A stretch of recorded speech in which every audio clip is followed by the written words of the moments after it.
chief guest has now arrived. I request Ma'am Suman to introduce her. This is Sampada Singh Gurjar, Deputy Collector, District Narmadapuram. I feel extremely proud to tell you that Sampada is an ex-student of our school from the class of 2012. After school, Sampada acquired a B.Tech in Electronics and Communication from Jabalpur Engineering College in 2016. While in college, Sampada joined the NCC and represented Madhya Pradesh and Chhattisgarh as a senior wing best cadet in the Republic Day parade in 2013. She also represented India as a cadet ambassador to Sri Lanka under the NCC Youth Exchange Program. In 2016, Sampada appeared for the MP PSC and was selected Deputy Superintendent of Police. Not content with that, Sampada appeared again for the MP PSC in 2017. This time, she topped the exam and was selected Deputy Collector, Government of Madhya Pradesh. Sampada also took part in Kaun Banega Karodpati, Season 14. What made that episode very memorable was Sampada's recitation of the S and P block elements of the periodic table in under 20 seconds. This garnered over 3 crore views on social media. Sampada, St. Joseph's Convent is very proud of all your achievements and we accord you a very warm welcome. I congratulate you on your journey from being a performer on stage while in school to being the chief guest on this historic day. I request our school captain, Parnika Patni, to present. Ma'am, please go. Ma'am, this side. Thank you. Guest of honor is the Right Reverend Bishop Gerald Almeida, the President of the JDES and the Bishop of the Catholic Diocese of Jabalpur. Bishop Gerald Almeida was born in Karnataka in 1946. He received his seminary education in Jabalpur from St. Augustine's and graduated from St. Francis de Sales College in Nagpur. Bishop Gerald Almeida was ordained a priest in December 1974 and has been the Bishop of Jabalpur since 2001. Our school is grateful for the vision and leadership you provide, and we extend a very warm welcome to you, Bishop. I request one of our office bearers to greet the Bishop with a bouquet of flowers. Lorraine is an ex-Josephite. In those days, St. Joseph's Convent was a boarding school, and Sister spent her formative years here before going on to become the school captain, or the head girl as they were called back then. After joining the congregation of the Sisters of St. Joseph at the age of 23, Sister Lorraine went on to serve as principal in Bhopal, Jabalpur and Nagpur. Soon, Rome beckoned, and in no time, Sister Lorraine became the Superior General of the Sisters of St. Joseph of Chambéry, a position she held from 1997 to 2010. On her return to India, she was well in her 60s, but that did not prevent her from continuing to work in various capacities in Nagpur and Hyderabad. Would have been well into their retirement, Sister Lorraine was invited to be the head of mission for a US-based health organization in Hyderabad called Providence St. Joseph Health. It's rare to hear of any religious congregation serving in the corporate world, but Sister Lorraine did just that in their IT office for the next 3 years. She only left it this year in July 2023. Sister Lorraine has a whole legion of fans across the globe. It's wonderful to have you here for our program, sister, and I request Shivanshi Tiwari.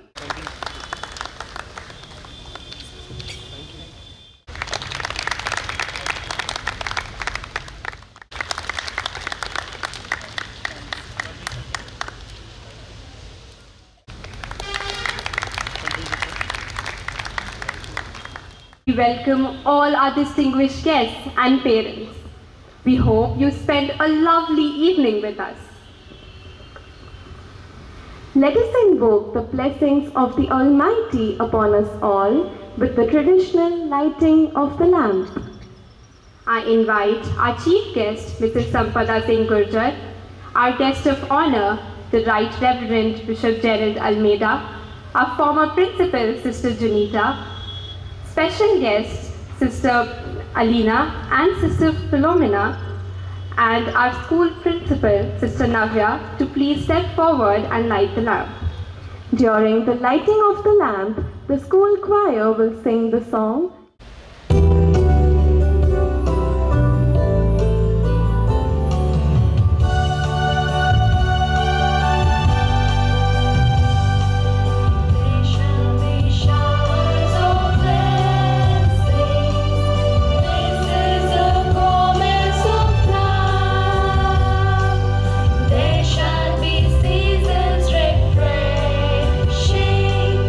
Sent from the Savior above.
Well, dear Pearl, we all wish thee many happy returns of the day.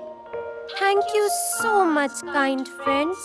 But, Mother, thou art not quite sure that today is really my birthday? Art thou? How is it? Thou art not sure. Dear child, thou brings it all back to me. 16 years. 16 years ago, a vessel was wrecked on the rocks out yonder. You were found tied to a plank on the beach. Daddy Whelk found thee and brought thee home. We have loved and tended thee ever since. How interesting, Pearl, to be cast up by the sea. Perhaps thou belongst to the mermaids. Ah, no. I was only a poor little waif, saved from the wreck. Thou did not even know the name of the vessel. Did thou, Mother? Alas, no, my child. I only know she was a large Spanish vessel. Mother, thou must not think of anything sad on my birthday. See the pretty present I have received this morning. What a beautiful shell! This doesn't come from these parts, surely. Look, Daddy. This comes from foreign parts. Who gave it to thee, Pearl? I don't know, Daddy. It was addressed to me, but with no name of the sender. But surely thou have some idea who sent it to thee, Pearl? Well, Father, if I tried very hard, I might perhaps guess. Guess, indeed. If thou can't guess, Pearl, surely we can. What about the handsome stranger? Ah, you mean the brave Lorenzo? A gallant gent. A generous gentleman, too, the gallant Signor Lorenzo. Look, he gave me this beautiful shawl. It's more fit for a fine lady. Nonsense, Mother. It suits thee beautifully. Aye. I will say the old girl looks all the better for a bit of finery. As my old granddad used to say, if you would the daughter win, you must with the mother first begin. And Signor Lorenzo and his friends are coming here presently to celebrate Pearl's birthday. Mistress Well gave them permission, didn't you, Granny? Well, what could I do? Now make haste, Mali. Get the cakes out. Our guests will soon be here.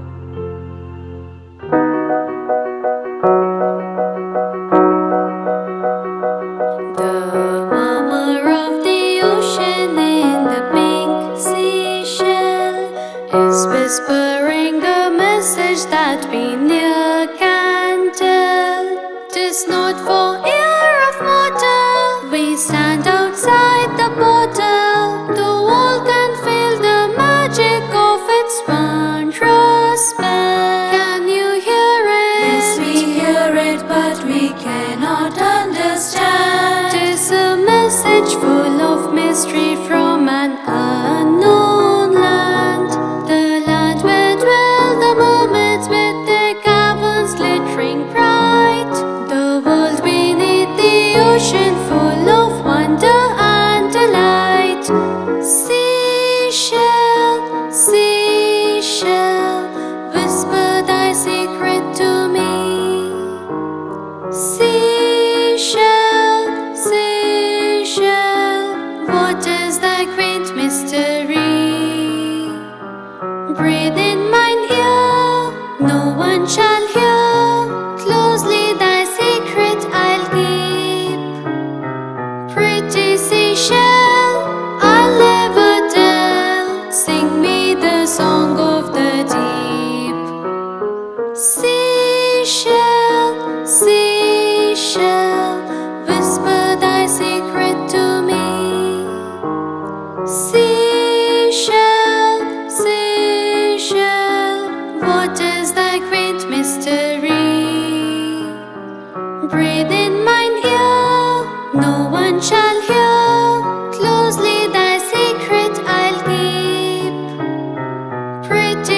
seashell, I'll never tell. Sing me the song of the deep.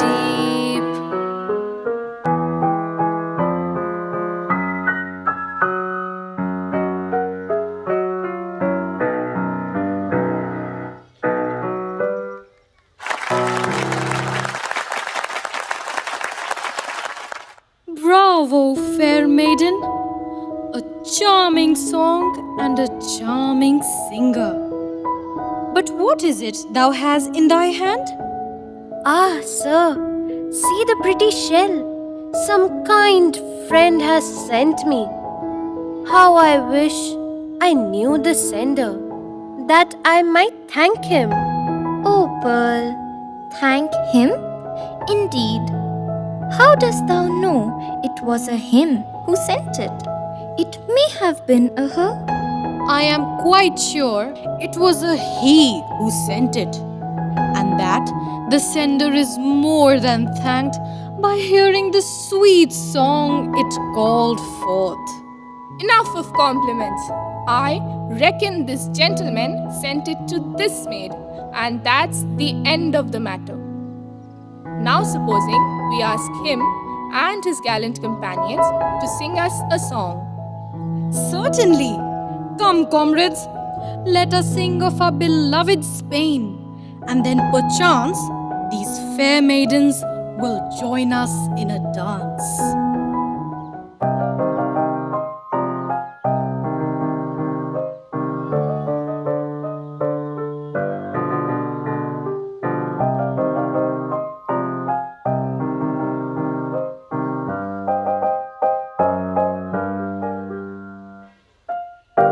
Sing a song of sunny Spain. Tra la la la la la la la la la. Strike a gallant martial strain. Tra la la la la la la la.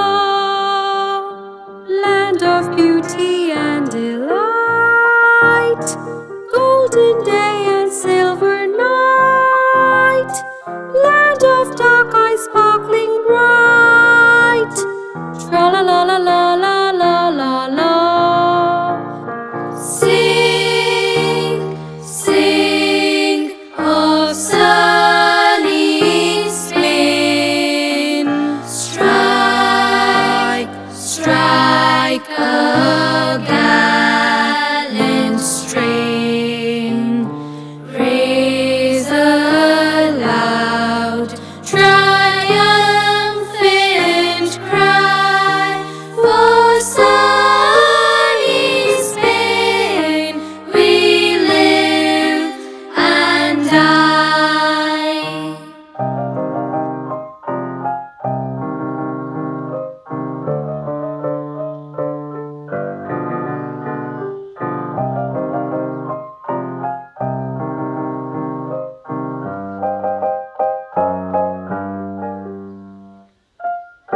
Sing a song of sunny Spain. Tra la la la la la la la la la. Hail the land of beauty's reign. Tra la la la la la la la. Land of music and of dance, luring melodies in hearts. Dreamy strains our souls entrance. Tra la la la la la la la la.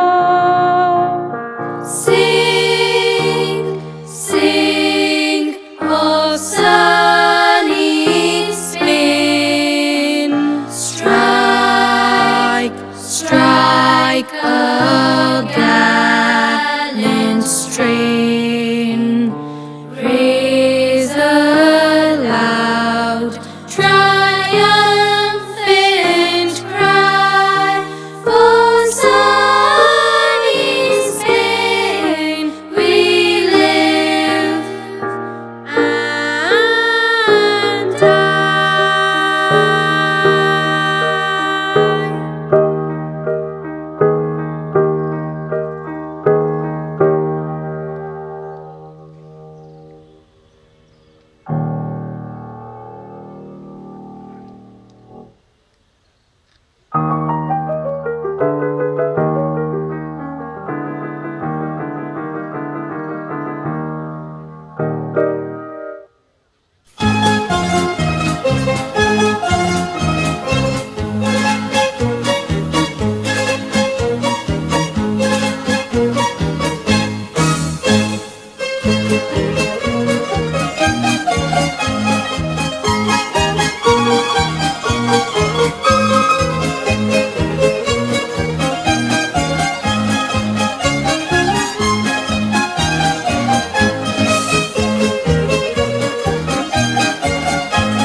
This merriment ill befits my spirit today. More and more it weighs on me. The deception I'm practicing on these simple folk. They think I'm a gallant stranger. Little do they know that I am Lorenzo, the brigand chief, a man whose name is feared throughout Spain, upon whose head is a reward of 1,400 doubloons. When my ship got damaged here and I stayed for repairs, little did I know that I should lose my heart to a simple fisher maiden. I would willingly give up this life of brigandage if by so doing I might win her for my bride. Hey ho, Lorenzo! What ailest thou, man? Why aren't thou joining our comrades? The fair pearl must be missing thee. What a joke to play upon these simple fisher folk. Imagine Mistress Wealth's horror and dismay if she only knew her daughter is being wooed by Lorenzo, the brigand chief. And what would the fair maiden herself say? Do not joke, Petrarch. I now realize what an evil life we are leading. We're nothing but thieves and robbers in picturesque disguise.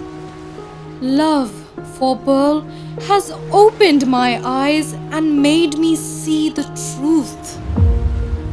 Nonsense, man. Nonsense. You must be feeling sorrowful to think this way. Thieves and robbers? Indeed. It's a life of adventure for a bold man like yourself. Woo the maiden, make her your bride, and take her with you. When she sees the vast treasures you possess, she'll soon forgive thee. No, Petrarch, I love her too well for that. I would rather give her up than ask her to share my present life. Oh man, it's too late to cultivate a conscience. Waste not thy time with brooding. Let us be merry while we may. Come, join our comrades. Sing a song of Petrarch is thoughtless, but my mind is made up. I will declare my love and reveal my identity to Pearl. If she turns from me in scorn, I am well punished. But if she consents to be my bride, then I swear to give up my brigand's life forever.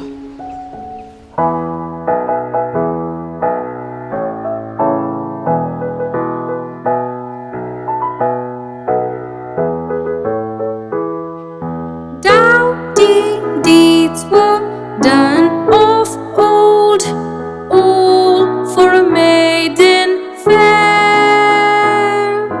Hearts were brave and knights were bold, all for a maiden fair. Times have changed, the people cry, the world's gone wrong, some folks do sigh, but true love still will dare or die, all for a maiden fair, all for a maiden fair, all for a maiden fair. True love still will dare or die, all for a maiden fair.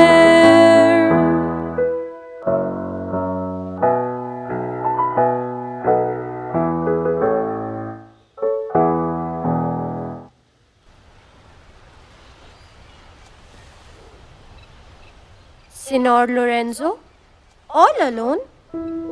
Doth anything ail thee? Yes, fair maiden, I have a secret which burdens my heart. Perhaps, if thou would share it with someone, thou might feel comforted. Well, fair maiden, I will share it with thee. Pearl, I love thee, but I dare not ask thee to be my bride until I have confessed that I have deceived thee and thy parents. Deceived us? How? Tell me, Pearl, hast thou ever heard of Lorenzo, the brigand chief? The terrible brigand chief? Why? Everybody has heard of that dreadful man. But why dost thou ask? Tell me, Pearl, what hast thou heard? 20 years ago, His Majesty King Alfonso's 3-year-old son was kidnapped by Lorenzo's father as an act of revenge. The prince was brutally murdered. His Majesty has sworn revenge on his son, but I have heard that the young chief has a kind heart and helps poor families in secret ways. Then thou thinks there may be some good in Lorenzo. Supposing, only supposing, thou meets the young Lorenzo. That is never likely to happen. But if ever I did, I should die of fright on the spot. But why dost thou ask? Because, Pearl, oh, how can I break the news to thee? I am that man. I am Lorenzo, the brigand. Signor Lorenzo, what dost thou mean? Forgive me, Pearl. Alas, I say the truth. I am Lorenzo, the brigand chief. Nay, do not turn away from me, sweet maiden. Please, listen to my story. I have known no other life except this. Upon my father's death, I was elected chief. But I swear to thee, no innocent blood has been shed in my reign. I swear to abandon this life if thou, Pearl, will be my bride. I place my life in thy hands. Oh, what can a poor maiden say?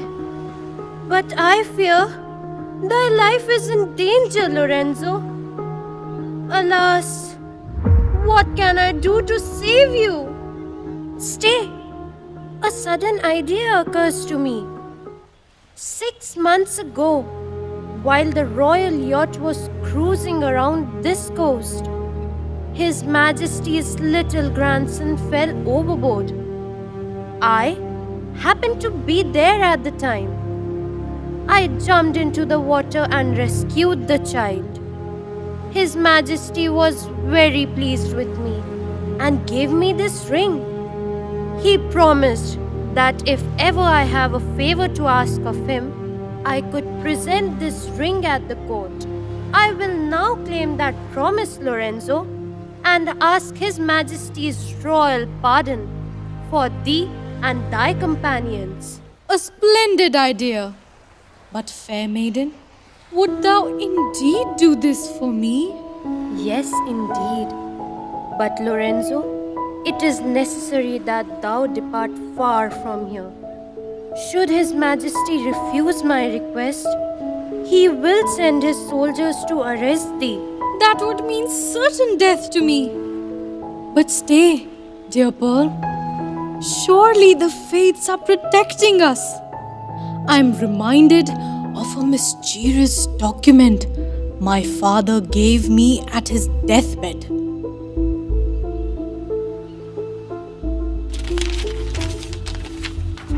Why? It's only a plain piece of paper. It seems plain, yet there is a secret communication written in invisible ink. I have been assured that it would save my life in case I'm arrested and sentenced to death. Therefore, have no fear. If the king refuses thy request and sentences me to death, this piece of paper shall save my life.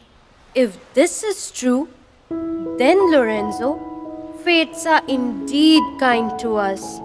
Tomorrow I will present myself at the king's palace and make my request. My good wishes go with thee, fair maiden. But see, our companions approach. Not a word. But stay, give me back the paper.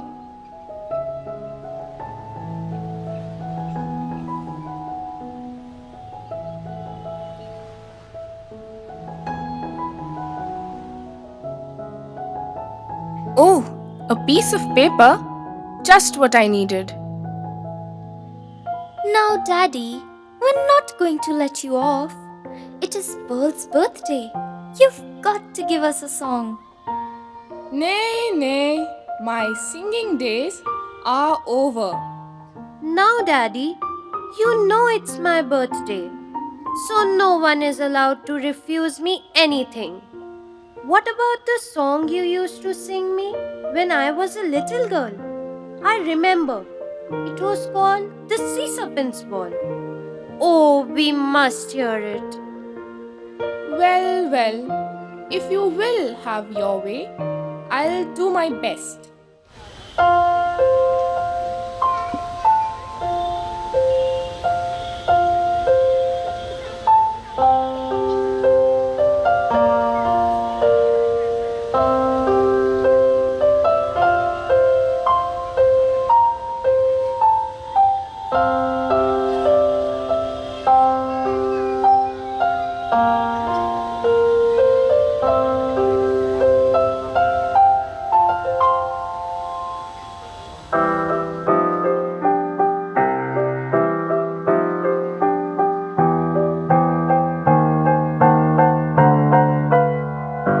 One fine moon-shining summer night was seen a strange and marvelous sight. A very few can now recall the old sea serpent's wondrous ball. The sea for miles was strangely bright, all lit with phosphorescent light. A carpet of pure golden sand was spread beneath from strand to strand. The stars looked down with wondering eyes, the oysters opened with surprise. The moon's face round and rounder grew, the winds laughed loudly as they blew.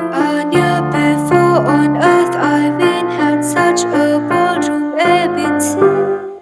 The sea serpent gracefully holding his tail led off the first dance with a lovely Miss Whale. And Mr. Sea Lion, a gallant young spark, requested the pleasure with dainty Miss Shark. Mr. Crab and Miss Lobster then waltzed claw in claw. Oh, such a fine couple you never yet saw. While in everyone's eye crept a sly little twinkle, as young Mr. Shrimp danced with Miss Periwinkle. While in everyone's eye crept a sly little twinkle, as young Mr. Shrimp danced with Miss Periwinkle.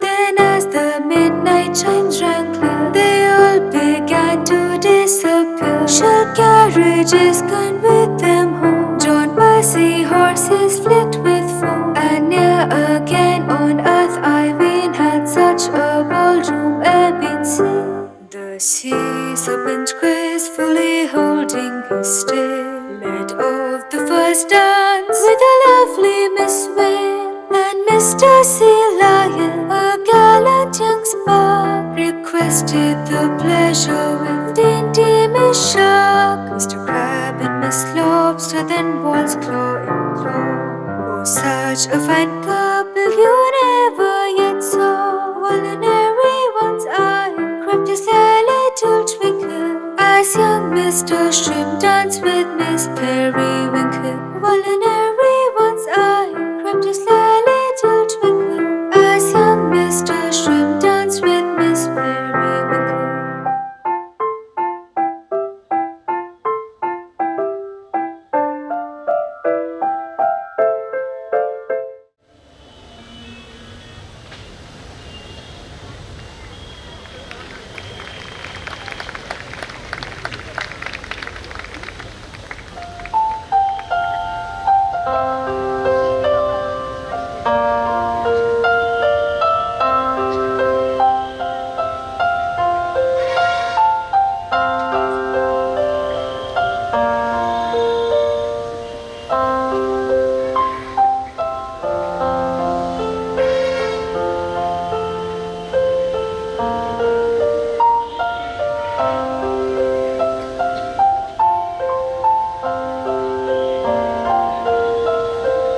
I see my comrades have come in search of me.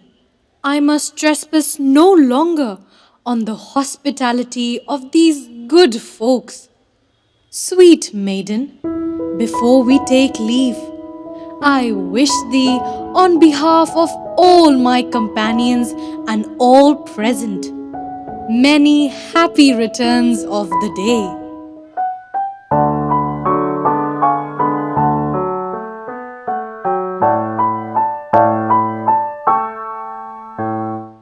Many happy returns of the day.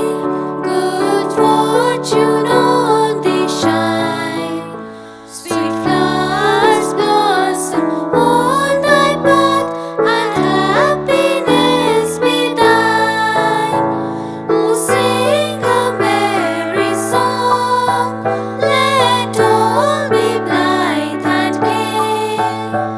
We wish thee, dearest one, many happy returns of the day. Many happy returns of the day.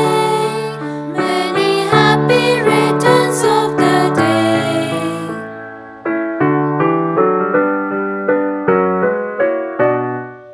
Many happy returns of the day. Sweet maid, we now must part, but keep thy promise true. And if the king relent, this day thou'lt never rue. Henceforth for thee I live, and bless the happy hours, as journeying side by side, we cull life's fairest flowers, and chime of wedding bell shall echo far and wide, and one and all shall greet Lorenzo's lovely bride. Many happy returns of the day. Many happy returns of the day. Good fortune shine, true love be thine. Many happy returns of the day. Thank you, dear friends, for wishes kind and true. Today my heart is light. Today the skies are blue. Whatever may betide, this memory ne'er shall fade. Accept the heartfelt thanks of Pearl the Fisher Maid.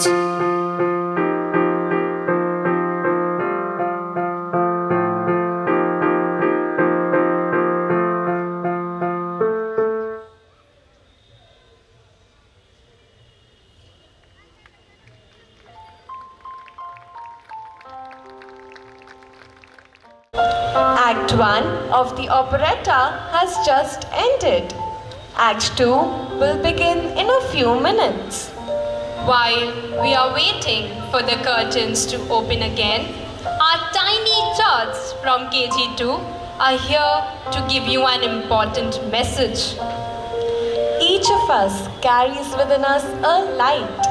It's the light of goodness, kindness, charity, and love. In fact, our school motto, Virtue alone ennobles, endorses this. And nowhere does this light shine more brightly than in little children. So here we present KG2 with this little light of mine.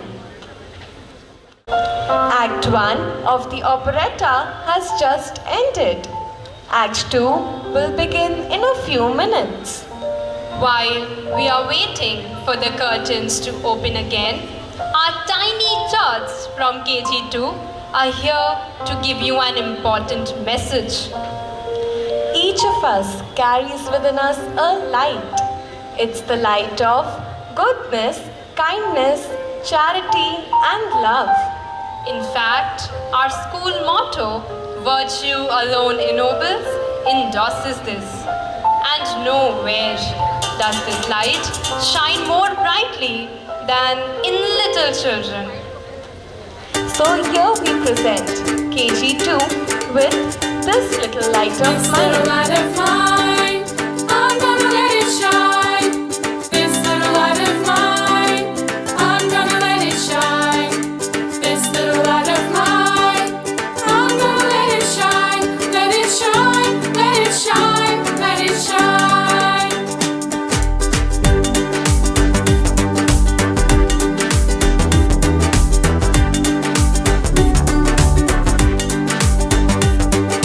Everywhere I go, I'm gonna let it shine. Everywhere I go, I'm gonna let it shine. Everywhere I go, I'm gonna let it shine. Let it shine, let it shine, let it shine.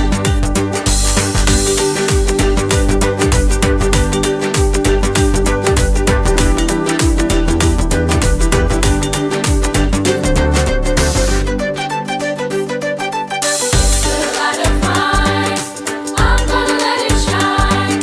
This little light of mine, I'm gonna let it shine. This little light of mine, I'm gonna let it shine. Let it shine, let it shine, let it shine.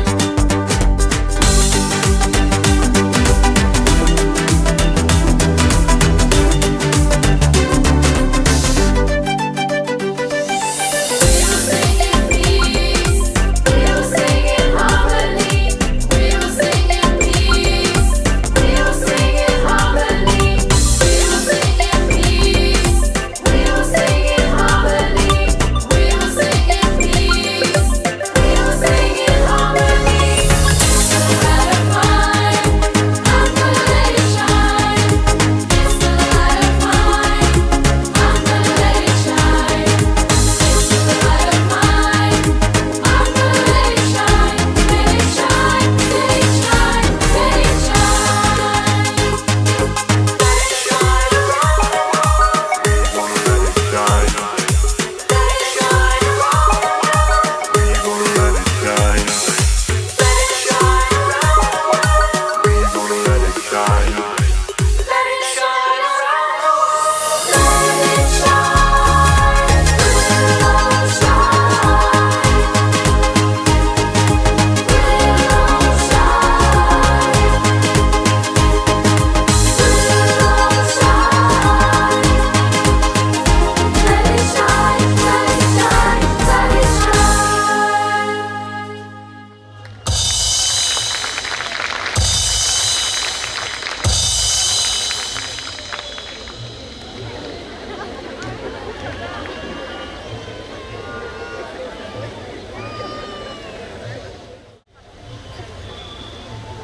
Good evening, everyone. I'm Advita Sisodia of class 11, And I'm Anuti Jadvani of class 11. and we will be anchoring the next part of the program. After that overload of cuteness you just saw, we return to the world of Pearl, the fisher maiden, in Act 2 of the operetta. Pearl and Lorenzo seem to be star-crossed lovers. Their path seems to be far from smooth. What does destiny have in store for them? Will fate and fortune smile upon them? We shall discover answers to these questions in Act 2 of Pearl the Fisher Maiden. The curtain opens to a scene from the court of His Royal Highness King Alfonso. His Royal Highness has not had a very good night's sleep and is consequently irritable, naturally making his courtiers very, very anxious.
Highness been pleased to sleep last night? Very badly, Chancellor. Very badly. I feel somewhat bored and depressed this morning. Thou hast been feeling sad for the last many days, Your Majesty. Ah, Your Majesty is evidently suffering an attack of nerves. Temper, more likely. A common complaint nowadays. May I have the honor of feeling the royal pulse? Perhaps Your Majesty requires a rest cure. Rubbish! No rest cure for me. Pray, leave my pulse alone. Certainly, Your Majesty. Certainly.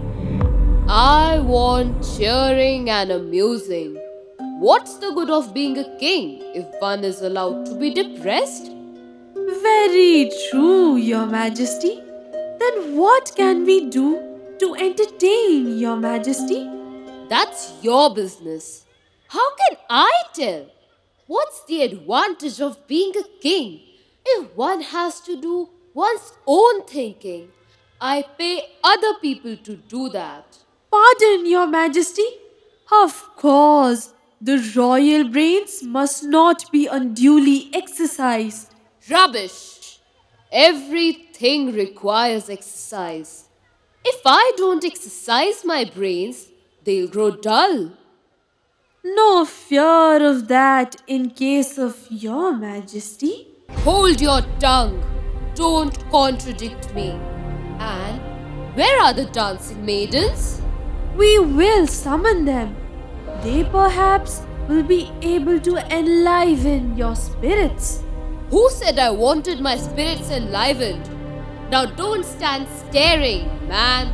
I hate being stared at. A king can't do the simplest action without every fool gaping at him. Now, then, how dare you look another way when I'm addressing you? I was looking for the dancing maidens, Your Majesty. Well, don't stand staring any longer. Surely, someone can give us a song while we are waiting. Where's good Limerickis? He seems silent this morning. Surely, he can sing us something lively. I am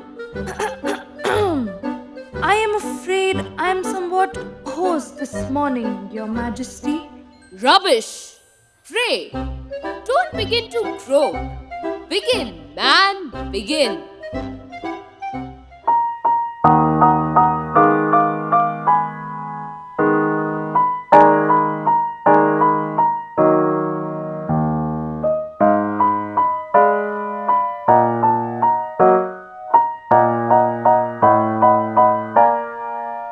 It's a rickety, rackety world, as through every day we are whirled.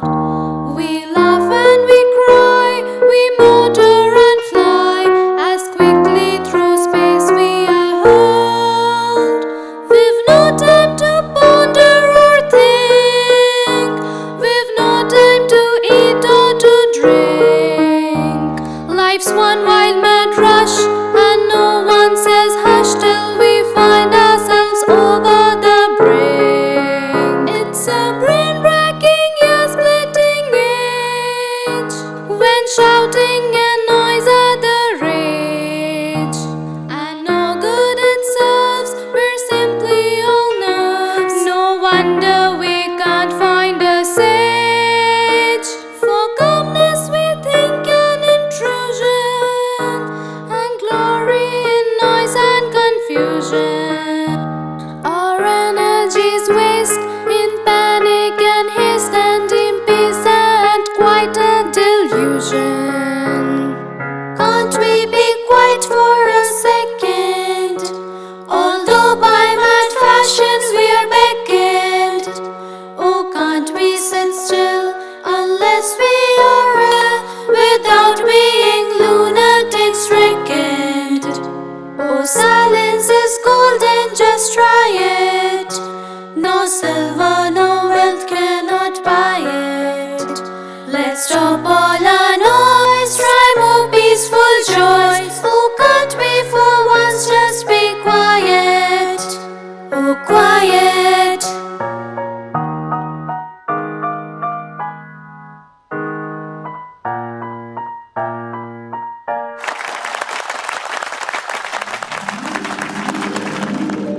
Your Majesty, a fisher maiden is at the gates of the palace and requests to meet you. She declares that she has Your Majesty's permission to appear before the court and has sent this ring as a token of the permission. Oh ho! So the fair fisher maiden wishes a royal favor. Perchance a pretty jewel or bauble that has taken her fancy. Command her to appear before us. Welcome, fair maiden. We recognize thee as the brave fisher maiden who so nobly risked her life to save our grandson. Speak, make what request thou wilt. Say what favor we can grant thee. Your Majesty, I come to beg a favor for my lover. Ho ho! Thy lover? And what would thou ask for thy lover, fair maiden? Your Majesty, I ask for Your Majesty's royal pardon for my lover. This begins to look serious. What is his name, girl? Is it known to the court? Probably well known at the police court. Your Majesty, his name is well known to all. I speak of Lorenzo, the brigand chief. Lorenzo? Wretched girl, what means this fooling? How dare thou take that hated name in the presence of the court? How dost thou know this man? Why, if we only knew where to find him, his life would end today. Go forward, maiden, and consider thyself lucky that because thou saved our grandson's life, we refrain from giving thee a fitting punishment for thy audacity. For shame, girl, for shame. Hear me, Your Majesty. 'Tis no joke. I speak truly when I say Lorenzo, the brigand chief, has won my heart. What? Can our ears deceive us? Or indeed thou proclaims that thou hast dealings with that notorious robber? Wretched girl, explain thyself. Your Majesty, a week ago, a Spanish gentleman and his friends arrived at the shore. Their vessel had been battered by rough seas, and they have claimed our hospitality till the repairs are done. It was just yesterday, Your Majesty, when their leader, this same Lorenzo, confessed his identity and has sworn to abandon his life of brigandage and make over his treasures to Your Majesty if I, Pearl, would promise to be his bride. There is something about her that makes me feel she's speaking the truth. Can this strange story be true? The maiden speaks with earnestness. Thou hast indeed told us a strange story, but dost thou think that I, Alfonso, would spare the son of that traitor? The abductor and murderer of my son, the infant prince. Shame! Shame! I have sworn to be revenged for the last 20 years. At last, my time has come. He and his band must be arrested and brought to the court. Aye, aye! Death to the traitor! Death to Lorenzo! Spare him, Your Majesty. I beg of you. Girl, art thou mad? Ask any other favor of Alfonso, and it shall be thine. But The decree has gone forth. Lorenzo must die.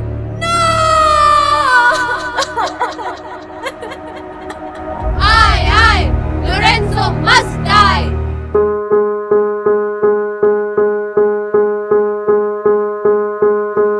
Death to the young Lorenzo.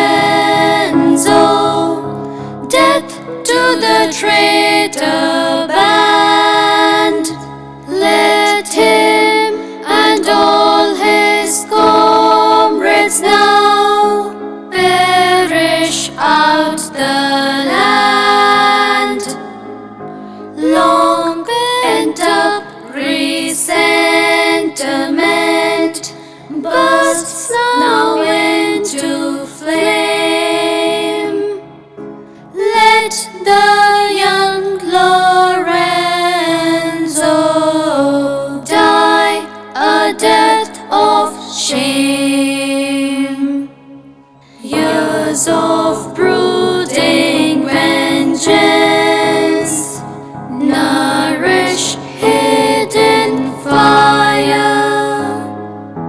Hear the sullen murmur of a nation's ire.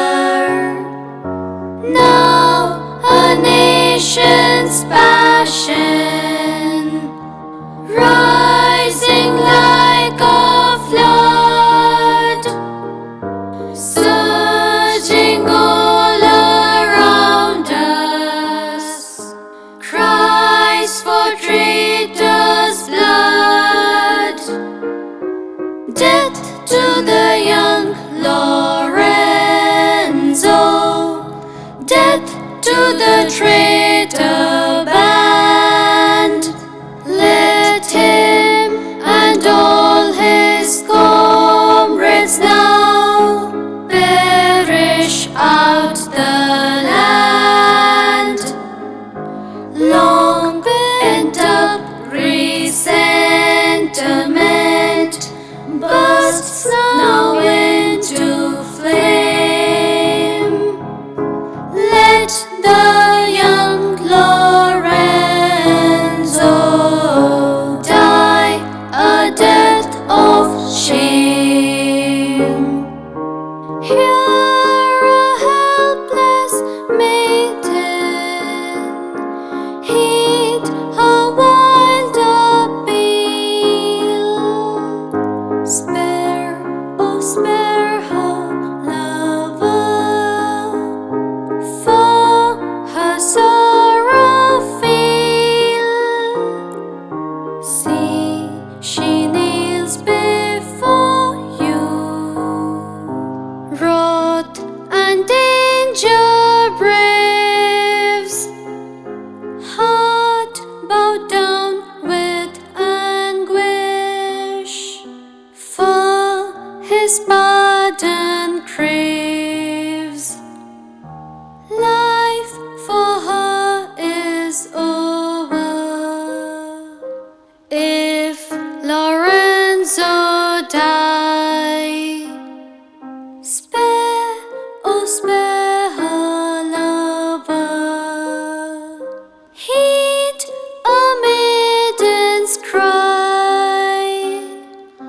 Rise, thou foolish maiden, vain thy mad request. Let the miscreant perish, we'll rid us of a pest. Years, long years we've waited, vengeance is now at hand. Death to the young Lorenzo. Death to the traitor band. Death to the young Lorenzo. Death to the traitor band. Let him and all his comrades now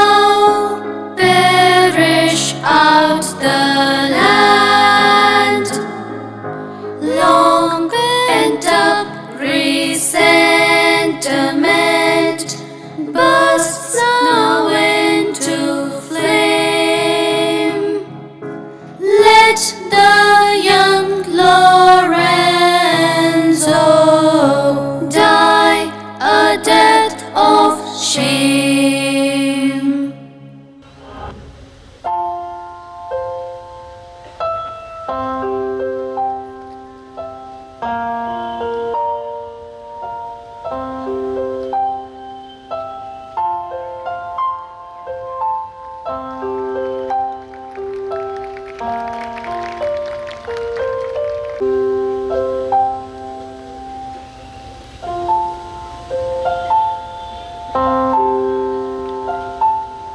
leave King Alfonso's court and return to the present day for a while.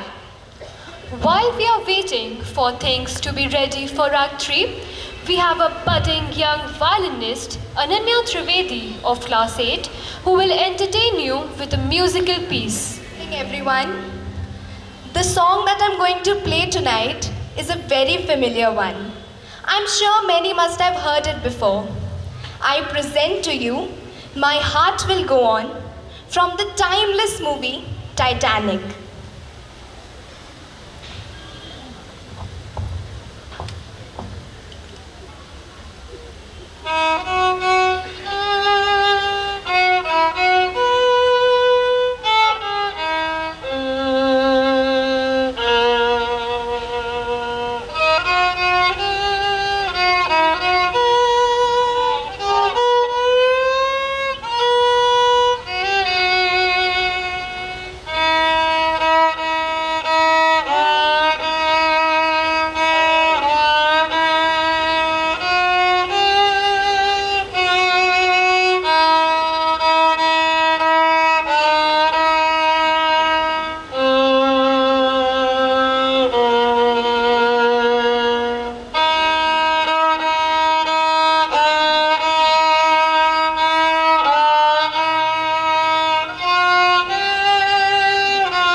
Thank you.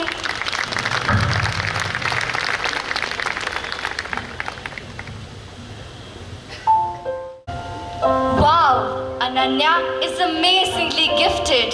That was an enjoyable interlude. Yes, it was. But now it's time to return to the court of His Royal Highness King Alfonso. The entire court wants the death sentence for young Lorenzo, while Pearl desperately wants her lover to be pardoned. Will Lorenzo be spared? Will Pearl and Lorenzo's story have a happy ending? Let's discover this for ourselves in Act 3, the final act of Pearl the Fisher Maiden.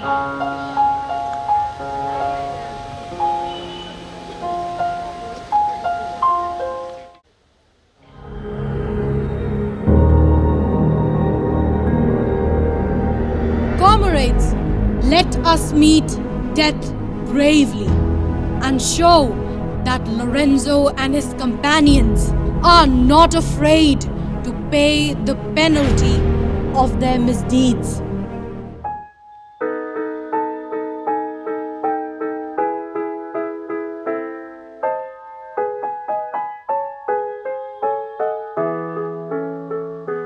Farewell, farewell, our cruel fate. 'Tis hard indeed to die when life is full of golden dreams, when happiness is nigh. Farewell, farewell, must it be said, a word of bitter pain.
revenge is sweet, and thus I avenge my child's death after 20 years. By the clemency of the court, it is our honored custom to permit a prisoner to say a few words before his execution. So if thou, prisoner, has anything to say it now. Aye, aye. Let the prisoner speak before his execution. What clemency that it should be before and not afterwards. Your Majesty, I accept thy punishment. But one request I make. On his deathbed, my father gave me a paper and told me that a secret deeply concerning you, Your Majesty, was written in invisible ink. He also gave me a phial containing a certain liquid. When diluted with water and poured on paper, he said, would reveal the contents. He made me swear never to break the seal myself and never to use it unless my life is in danger. Thou must hear him out at least once, Your Majesty. I feel there could be some truth in his story. Really? Quite a pretty story. Well, I think the court must examine this interesting document. It may afford some little amusement at least. Be careful, Your Majesty. Be careful. Who knows? He may have a dynamite about him. Have no fear, brave gentlemen. Let the guards search my left-hand pocket. They will find the phial and the paper there.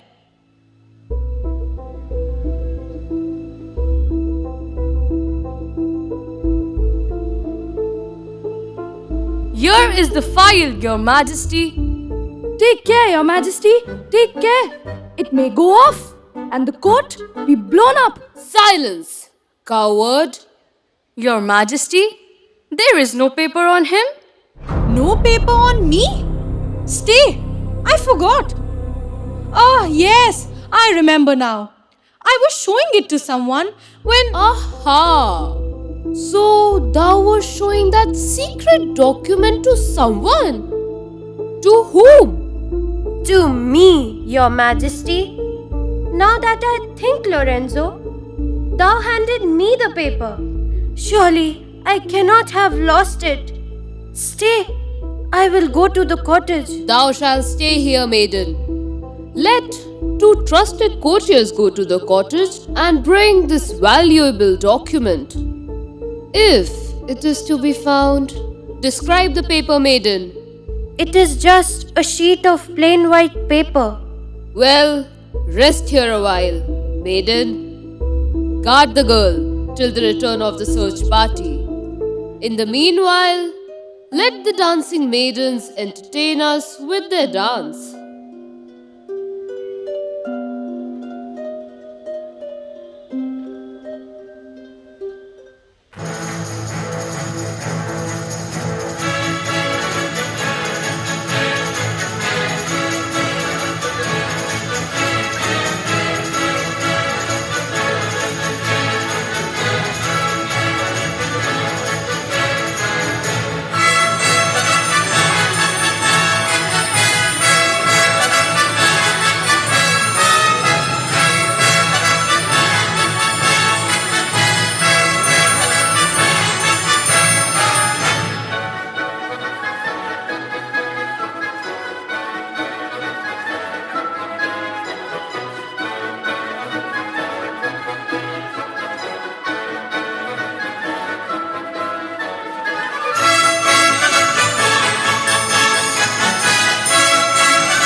Robbers? Murderers?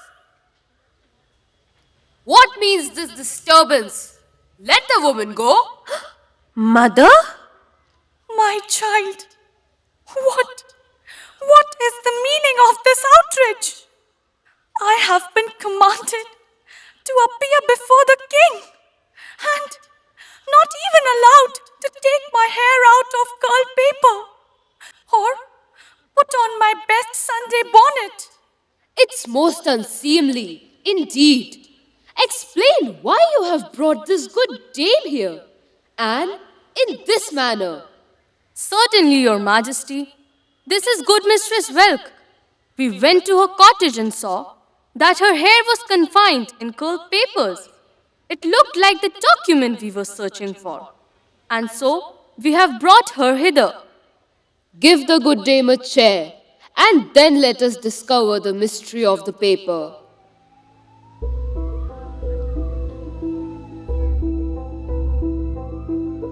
Here, I say. What are you doing with my old woman? Oh, Welk, save me! Save me! Now, my good man, don't excite yourself. The fact is, a document of great importance was accidentally left lying about your cottage. And it appears that your good wife has unfortunately torn it up and used it as curl papers. Here, what's all this fuss about? What paper had you lost? It looked only a plain piece of white paper, Daddy. Well, wait a minute. Bring your salver here, and perhaps I can assist the court.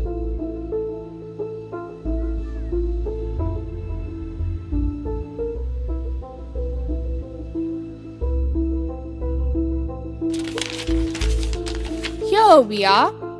Is this your precious document? I found it lying about our cottage and wrapped it round my tobacco. It is the same paper, Your Majesty.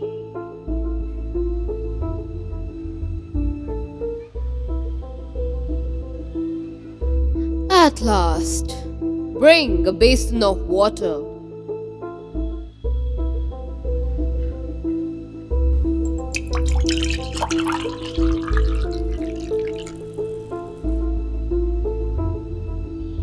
Certainly. Writing now appears on it. Let me read it and see what this wonderful secret is.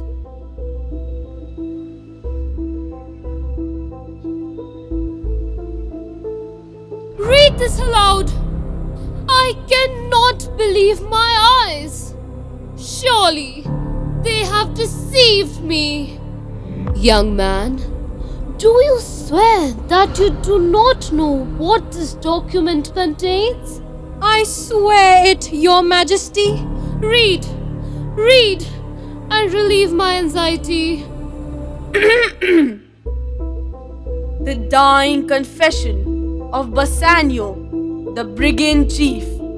I, Bassanio, do hereby make my dying confession and do solemnly declare that Lorenzo, who has always been known as my son and who will be elected chief of the brigands on my death, is no child of mine, but the royal child I had kidnapped in his infancy, and about whom I had spread a report that he was dead, the son of His Gracious Majesty, King Alfonso. I did this as an act of revenge towards the king. As proof that he is really the royal child, His Majesty will find a birthmark on the left wrist and also around his neck, a heart of rubies, which he was wearing at the time he was kidnapped. Signed this 15th day of June in the year of His Majesty Alfonso's reign, 1663. Bassanio, brigand chief of the Molani tribe. Has God answered my prayers? Has my son, my Ferdy, come back to his mother? Can this indeed be my long lost son? Release him at once. Let us examine the birthmark and the jewel.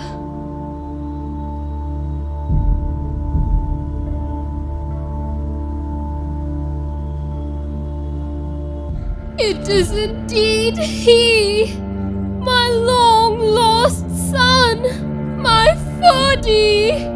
Yes, it is my son, my little boy. My child, we have longed for thee these past 20 years. Art thou indeed my father? Rise, my son. Let me see the jewel mentioned in the document. The same, the very same. Ah, my lad. A sad interest attaches to this jewel. The other half of this jewel was around the neck of Princess Valerie de Montmorency, to whom you were engaged to be married. Alas, on a voyage to Spain, the vessel was wrecked and all on board lost, including your little fiancé. How very sad, father. Very sad. But how interesting and romantic about the jewel. Let me see it. Your Majesty, I have the other half. I always wear it. See. Thou hast the other half? But that cannot be. But see, Your Majesty, it seems indeed to be the other half. See, it fits exactly. What miracles the fates are showing us today. But how could this good dame come in possession of this jewel? This was around the neck of Princess Valerie. Woman, explain this mystery. Your Majesty, therein lies a sad story. Pearl is not really our child. We are her foster parents. 16 years ago, a Spanish vessel was wrecked off our coast. All lives were lost. But my husband, when walking along the beach next morning, found a baby tied to a plank. Our Pearl, Your Majesty, is that baby. She was wearing the half-heart of rubies round her neck and has worn it ever since. A Spanish vessel, did you say? This is indeed a wonderful coincidence. Your pearl, my lad, must be Princess Valerie, the child to whom thou, my son, was engaged to be married. Lord, you don't really mean that my Pearl is a princess? Well, I never saw such a chapter of accidents. The fisher maiden turns out to be a wrecked princess and the brigand chief a kidnapped prince.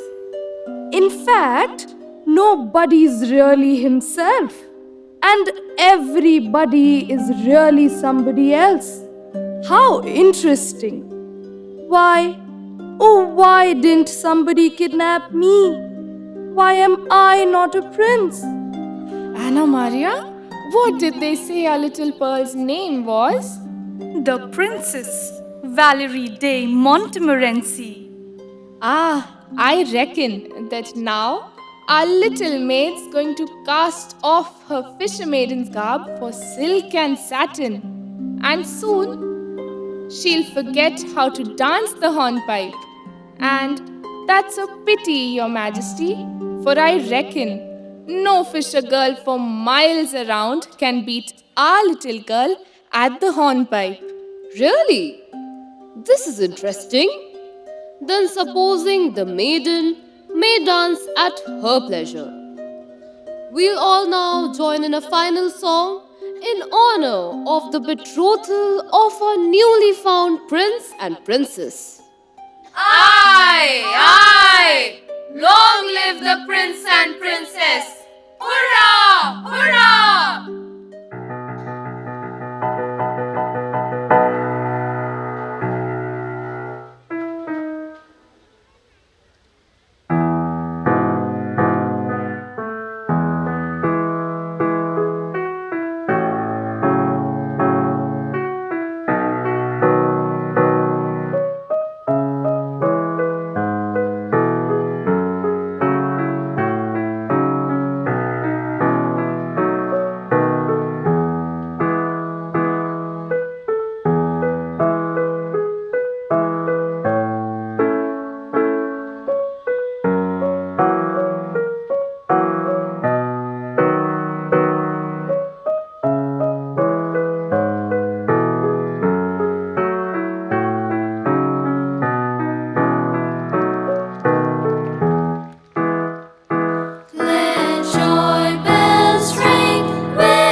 a huge round of applause to the strong cast of 150 students of this operetta.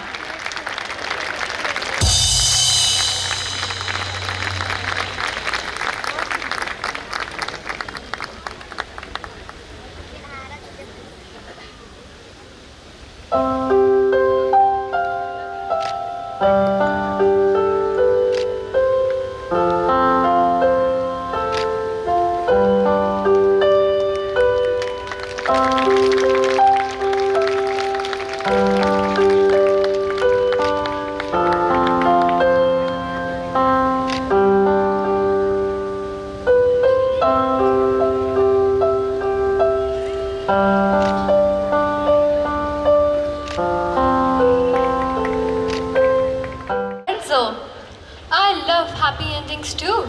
We leave Pearl and Lorenzo in their happy world and continue with our program.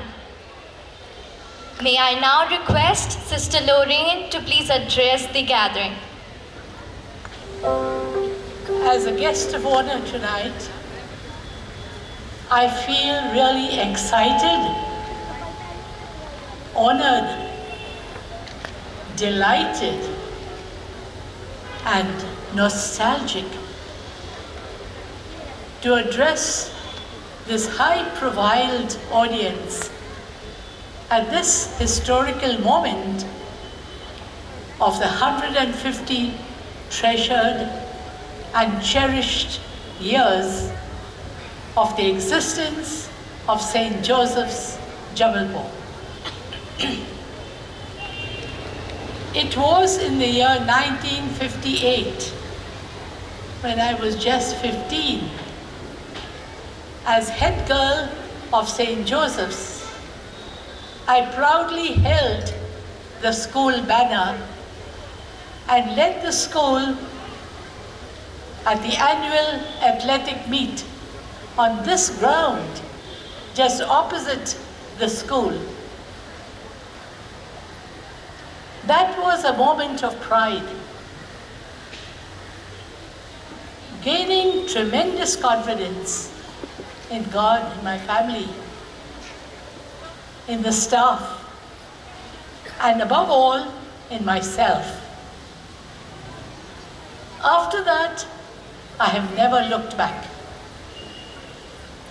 Gradually, the seed of my religious vocation was sown and ignited into a strong flame in my heart, in my mind, my soul, by our sisters who gave me tremendous scope, freedom, creativity, dynamism, responsibility to empower myself, and with incredible zeal, commitment, and dedication for God, for humanity, and the magnificent obsession that I had, a deep inner passion for the person of Jesus Christ within me, along with a commitment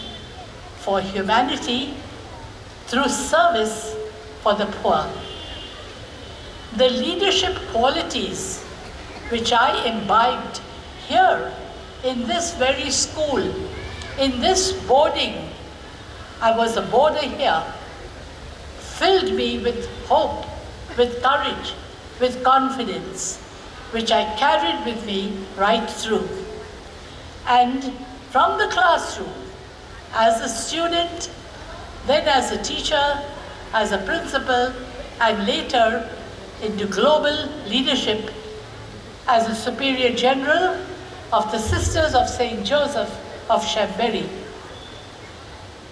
I was based in Rome for about 20 years. As an international leader, I was attuned to the cries and the needs of the international world, bringing out in me responses that I knew I could respond with. and having mastered languages, Italian, French, Portuguese, Spanish, Urdu, and English and Hindi, of course. Today, at the age of 80, I salute my school, my alma mater, and the school motto, "Virtue alone ennobles." A motto which has made a lasting impression on me and which I carry with me through life. In all my interactions, in all my personal life and ministry. Virtue alone ennobles. Teachers, students, benefactors, well-wishers have supported me. I've experienced the personal support from one and all. Congratulations to you, Sister Navia, to the staff, the students, parents, for this tremendous institution which has created so many leaders the world over. And today, as I stand here, parents, guardians, staff, students, I want to tell you how important it is for us to empower the modern generation so that they become effective women leaders, not just within the country, but beyond her borders. Thanks to St. Joseph's. Today I stand here because of what the sisters have made of me. Today I'm one of them. May the school grow from strength to strength. Congratulations once again to all the staff, support staff, students, parents. May this school reach another 150 years. Who knows who's going to be here? For me, sure, no.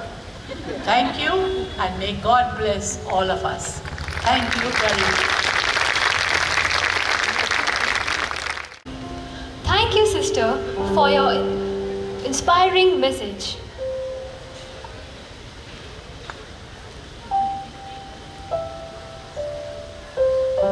Since its inception in 1873, our school has gone from strength to strength.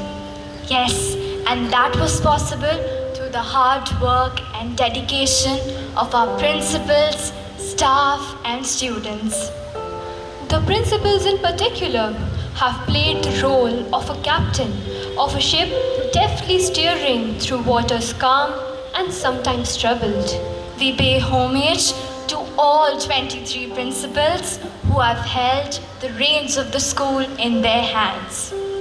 We present Finders Faithful. May I now hand over the mic to ma'am. A storied journey of 23 principals, 150 years of educational excellence, a tribute, a dedication to the superiors and principals of the congregation of St. Joseph of Chambéry, who have headed the institution of St. Joseph's Convent School for the past 150 years.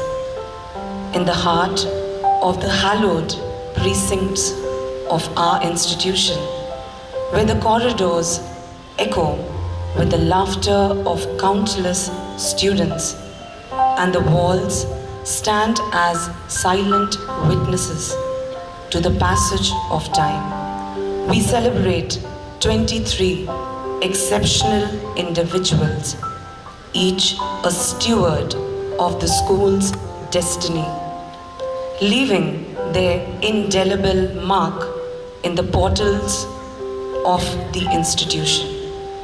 These 23 principals, over the course of a century and a half, have been more than mere administrators, each principal a chapter in our history, has brought her unique strength, wisdom, and vision to our institution. We invite you to embark on this captivating journey, one that will introduce you to the remarkable sisters who have guided us through the years. As we honor our past, we also look forward to the next chapter in our journey, knowing that with each new principle, we continue to build upon a foundation of excellence. Join us as we walk through the Principles Gallery, where the past and the present converge in a mosaic of leadership, innovation, and the unwavering commitment to the pursuit of knowledge. Together, let us celebrate this unique tapestry that tells the story of our school, a story of vision, passion, and enduring excellence. Find Us Faithful is a commitment and dedication to the faithfulness and devotion of the sisters. As they leave behind footprints in the corridors of time. Ladies and gentlemen, we present to you a tribute to the sisters of the congregation of St. Joseph's of Chambéry.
of the narrow road, and those who've gone before us light the way, cheering on the faithful, encouraging the weary. Their lives a stirring testament to God's sustaining grace. Surrounded by so great a cloud of witnesses, let us run the race not only for the prize, but as those who've gone before us. Let us leave to those behind us The heritage of faithfulness passed on through godly lives.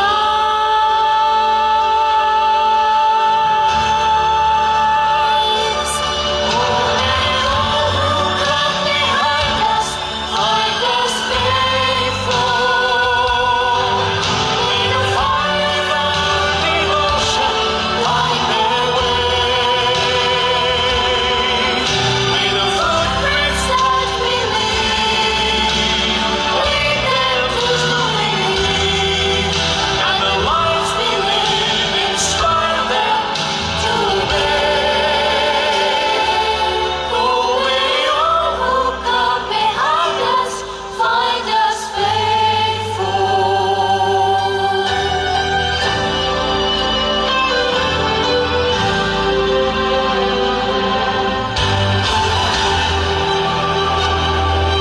After all our hopes and dreams have come and gone, and the children sift through all we've left behind, may the clues that they discover and the memories they uncover become the light that leads them to the road we each must find.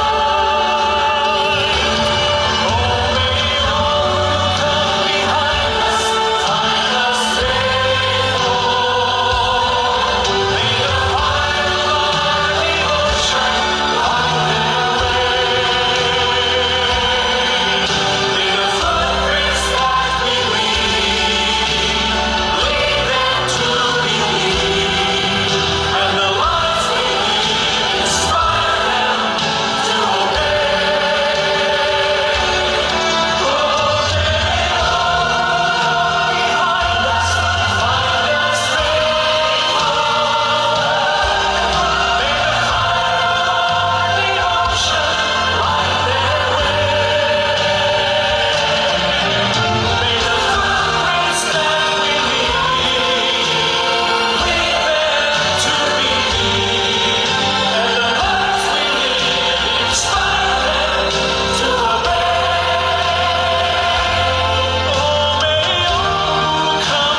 To our former principals and staff members who have played a crucial role in helping our school attain such heights.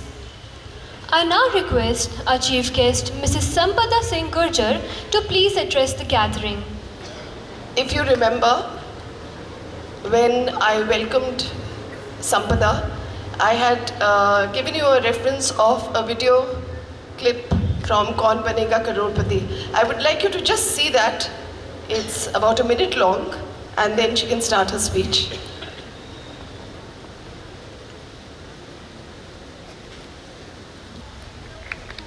Good evening to all the respected dignitaries present here today, to respected Principal Sister Navya, to the beautiful teachers dressed in crisp saris as always, to the parents who are here to support their children as my parents are to support their daughter.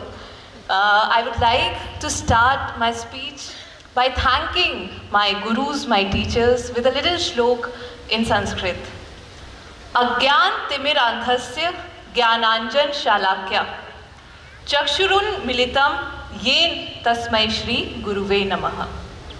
What it means is, जिसने ज्ञान आंजन रूप शलाका से अज्ञान रूपी अंधकार से अंधे हुए लोगों की आंखें खोली, उन गुरुओं को मेरा नमस्कार. We are celebrating 150 years of our school today. I think what we witnessed today, an operetta of such magnificence and such finesse, is able to be performed by a school only that has a legacy of 150 years. I congratulate all the dignitaries present here today, all the teachers, all the ex-principals, all the students who have been part of this 150 years legacy of this great, great institution. As Ma'am Suman called me a few days back informing me that I'll be the chief guest of this event, I was nothing short of overwhelmed. Last time when I had come to the school as a chief guest in the investiture ceremony, I could not hold back my tears. And this time I had decided that no matter what, I'm not going to ruin my photographs. But as it always happens, the moment I saw my teachers at the gate and Ma'am Ashu standing there, Ma'am Kanchan, Ma'am Suman, Ma'am Jyoti, I was overwhelmed with emotions. For any student, I think whatever success we may achieve in our lives, howsoever many prizes we may get, whatever big recognition we may get, I think the biggest recognition and the biggest achievement is to be called by your own school as the chief guest. And I am eternally grateful to this institution to have called me on this historical day. And I'll forever be grateful for giving me such an opportunity. Now, I would also like to talk about my contribution, the school's contribution in my journey. As you said, as you must have seen, Mr. Amitabh Bachchan asked me, "Kahan se laya itna gyan?" So the answer to that question is St. Joseph's Convent, Jabalpur se laya itna gyan. I entered the school in the year 2000 as a young girl of 5 years of age in class first, and I continued till 2012, till I completed my 12th in Maths and Science branch. Throughout these 12 years, even I participated in all such annual functions, all such cultural programs, and the amount of confidence and self-belief it instills in the students is incomparable. I saw the students today, and their zeal and enthusiasm is something that made me very nostalgic. I could imagine, I even showed my photograph to Sister Lorian and Sister Navya, where I was in class second and I was singing one of the songs like the girls were singing. And whenever, even in my services, whenever I am in a fix, whenever I am in a doubt, there are things that remain with you from the school. Whenever I don't know what to do, the leadership songs all the students must be knowing. L to lead always. E, example we've to set. A, for aim that we should have. D, determined for the best. E, excelling to the end. R, responsibility. What else? Leader ready for the lead. So, these are small things which when we sang, we probably did not understand the meaning of it. But as the years go by, and we are placed in positions where we are the decision makers, where we have to play the role of a leader, I think these values stick with you, stick within you, and it gives you a sense of power. Ki if the school had taught me this, if this is what virtues are, then you are on the right track. So little things from the school that have remained with me and have continued to guide me all through whatever I am today is because of the learnings that I gained during my school time. Also, I do not mince my words when I say whatever I am today. Whatever I am today, it is because of St. Joseph's Convent, Jabalpur. Now, I would also like to address our students who are present here today about what they should focus on during their years in the school. I know it is a difficult and a different world than what we were. We didn't have mobile phones. We didn't have social media to distract us. The times are different now. However, there are certain things which apply to each generation and to each batch of students. Number one for me would be having an aim, selecting what and which field you are going to go in the future. I think that is one decision that should be broadly made before your 12th. I'm not saying that you need to know exactly what you have to do, कि यही करना है. But हाँ, आपको एक मोटा-मोटा अंदाजा होना चाहिए that this is going to be my line in the future. For example, when I was in the 9th standard, I used to have a lot of questions about political science, about history, about civics that we call. So I used to discuss it with Ma'am Anamika, Ma'am Yasmin, that ma'am, why is China a communist country and why is India a democratic country? Isn't that form of government better? And they used to satisfy my queries. And because of that, I had an interest in the political system, in the administrative system. And that was when I decided I wanted to go into the civil services. So you just need to have a broad idea of where you need to take your career. So I think the teachers are the best guides, your parents are the best guides. I would also like to address one important factor, that is the art of making choices.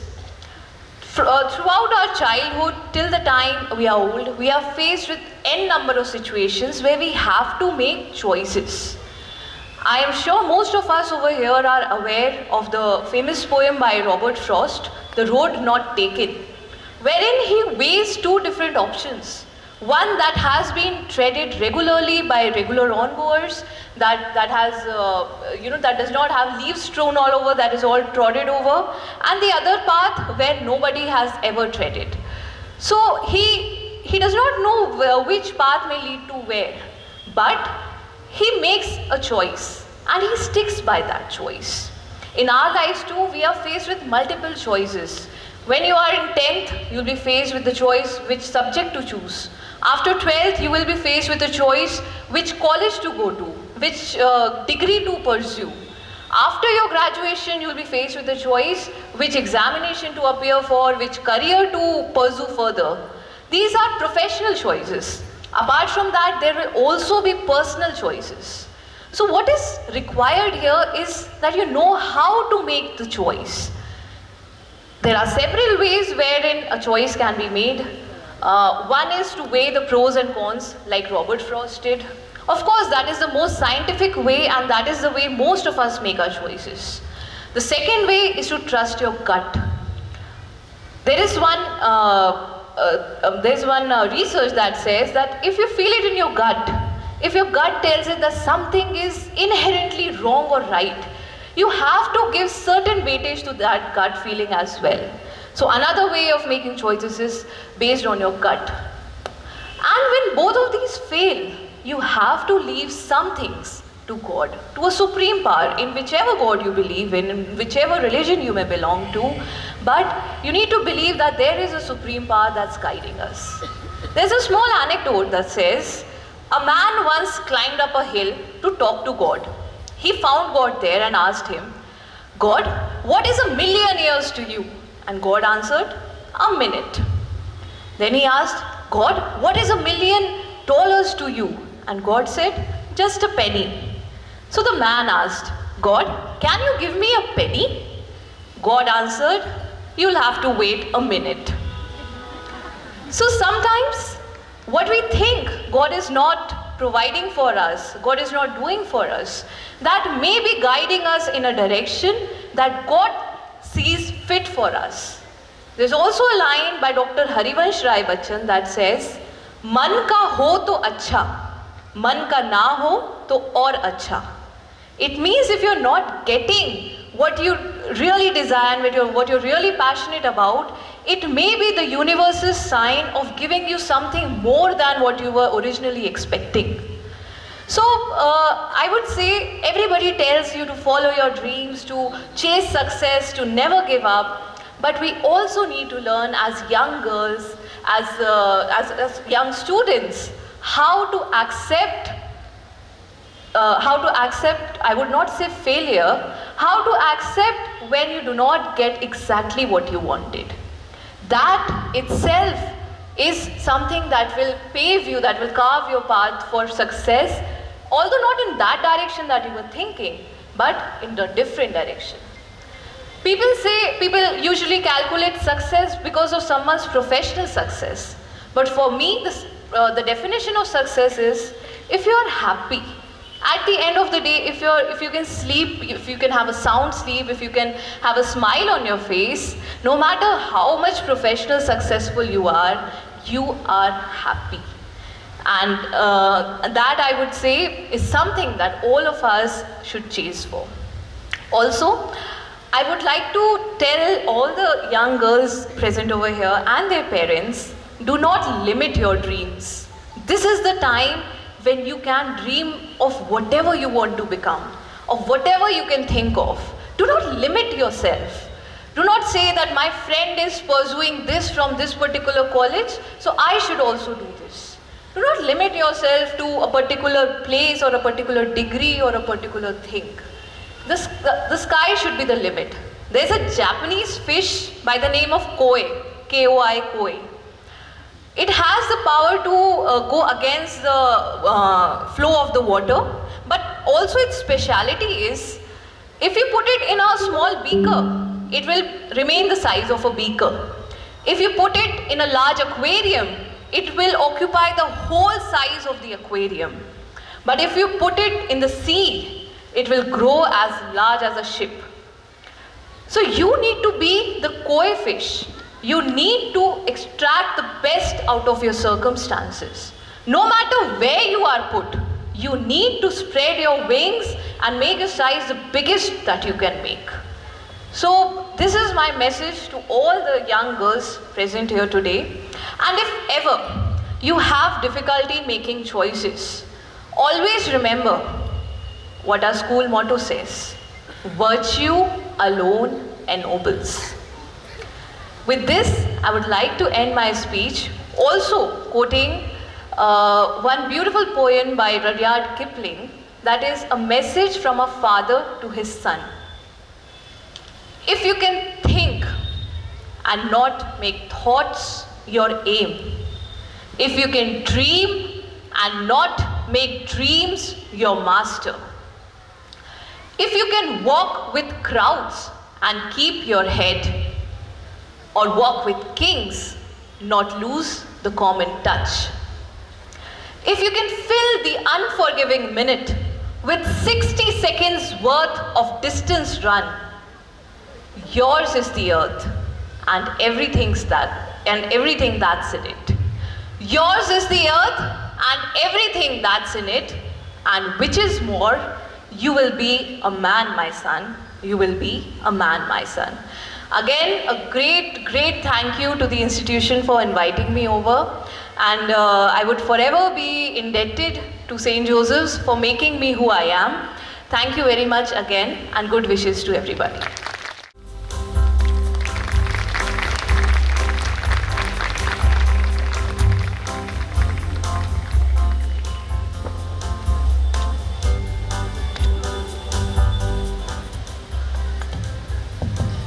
Thank you, ma'am.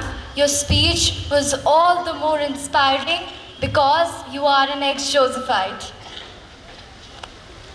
We bring the second day's program to a conclusion by singing the school anthem.